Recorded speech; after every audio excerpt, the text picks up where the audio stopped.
In today's video, I am going to teach you how to design YouTube thumbnail using Figma. First, open your design in Figma. If you are starting from scratch, create a new file so you are working on a clean canvas. We'll set things up for YouTube's standard size so everything looks crisp on any device. Select the Frame tool by pressing F, then choose the desktop or custom option and set the dimensions to 1280 by 720 pixels. This is the exact YouTube thumbnail resolution. Rename the frame so you can find it later, and zoom to fit so you see the whole area as you work. Keep in mind that thumbnails are viewed small. So aim for clear shapes and big, readable type. And leave a little breathing room around the edges. Now let's build the background. You can use a simple colored shape, a gradient, or an image.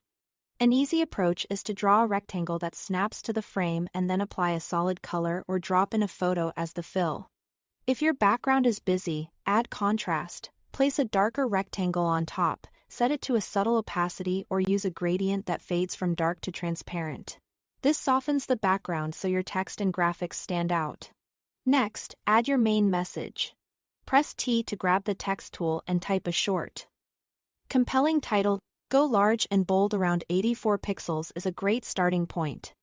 Then adjust as needed for balance.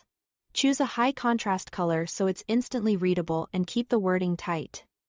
Ideally just a few impactful words. Position it thoughtfully, leaving space for any supporting graphics. You can add simple elements like shapes, arrows, or a small logo to draw attention. But keep them secondary to the title. To make everything pop, enhance with effects. A subtle drop shadow on the text adds depth and separates it from the background. Keep the blur, opacity, and spread gentle, so it looks clean rather than heavy.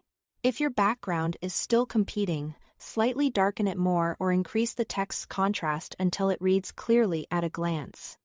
When you are happy with the layout, it's time to export.